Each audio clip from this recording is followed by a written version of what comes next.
Hello friends, this will be my recap of the first 3 seasons of Ozark. Alright, let's go! So season 1 starts off with Marty getting hit with the biggest brick I've ever seen. But I'm not saying Marty was bricked up. No.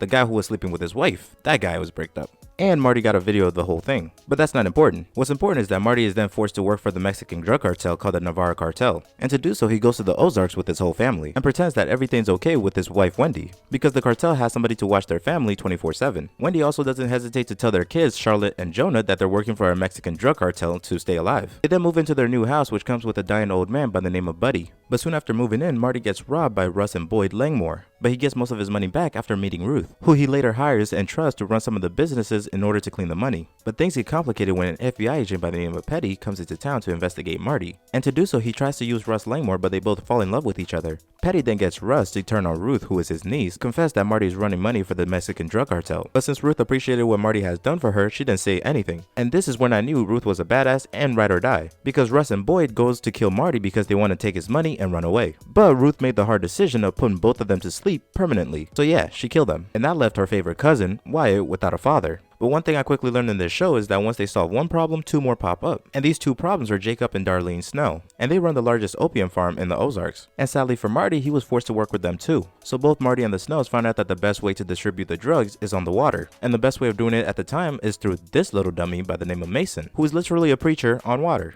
But he quickly gets tired of it and tells the Snells that he wants out. So the Snells rip the baby out of his wife and killed her.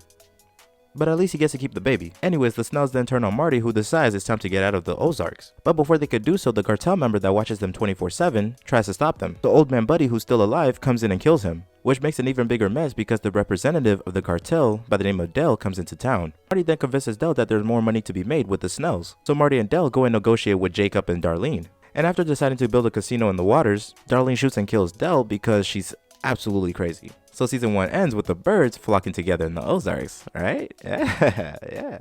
Anyways, with season 2, we're introduced to Helen Pierce, who is basically the lawyer for the Navarro cartel. And she's also like 6'3". Anyways, since the Snells are like me and are also scared of Helen, they leave the Bird family alone for now. So the birds, but mainly Wendy, focus on opening a casino on the water. And that brings in the Kansas City mob, which is run by Frank Cosgrove, who won't let the birds open a casino, but thanks to Buddy, he agrees, as long as he gets his cut. Buddy then burns the Snell's poppy field in order to help the birds avoid FBI investigation the next day. But sadly for him, the next day never comes because he never wakes up. So, adios Buddy. And continuing the trend of bad news, Ruth's father, Cade Langmore, gets out of prison and shows us exactly why he was in prison in the first place. And the dummy Mason comes back into town preaching like a madman and gets his child taken away. And in order to get that child back, he captures Wendy and holds her at gunpoint to get Marty to pull a few strings to get the child back, and he does. But Mason wasn't listening to reason, so Marty shoots him in the neck and he bleeds out. They then take the baby, who is named Zeke, into the family. And speaking of family, Darlene poisons and kills Jacob because they both disagree on how to handle the birds. She then goes to the birds and tells them that if they don't give her baby Zeke, she's gonna stop the casino from ever happening. So they gave her baby Zeke because not giving her baby Zeke means dying. But remember, solving one problem means that 2 more pop up. And the first problem is Cade Langmore,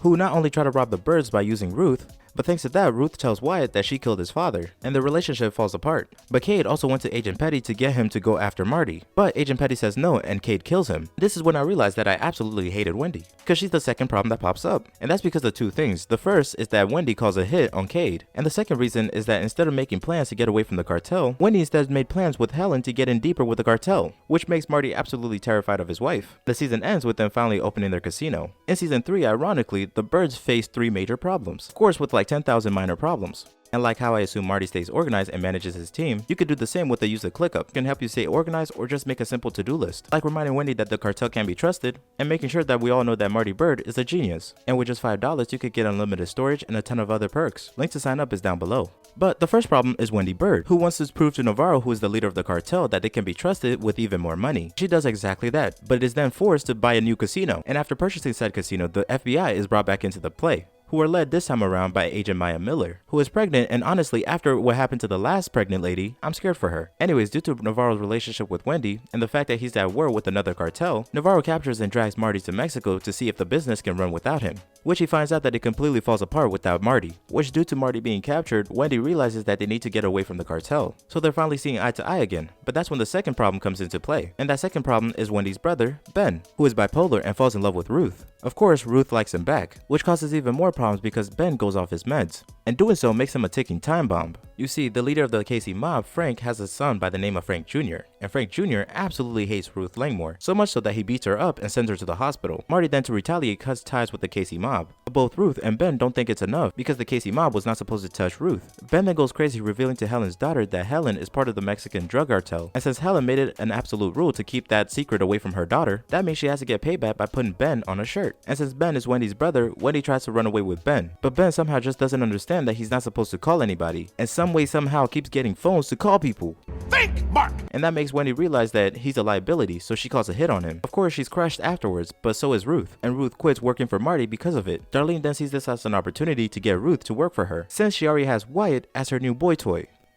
Yeah, it's disgusting. Anyways, to do so, she goes and finds Frank Jr. and shoots him in the dick. And she's absolutely crazy because she somehow gets Frank to work with her after Frank finds out that he's not gonna have any biological grandchildren. Anyways, that brings us to the third problem, Helen Pierce. And the thing is, after the debacle with Ben, Helen goes to Navarro and tells him that she doesn't believe that the Birds can be trusted. She then goes to the FBI and tries to make it look like Marty Bird was gonna talk. Marty and Wendy are then flown away to Mexico thinking they're gonna be executed. When they get there, Navarro actually executes Helen because he likes the Birds, specifically Wendy. I see this as an absolute win. And yeah, that's it. Thank you for making it to the end of the video. If you liked that video and want to see more like it, leave a like and subscribe. Adios!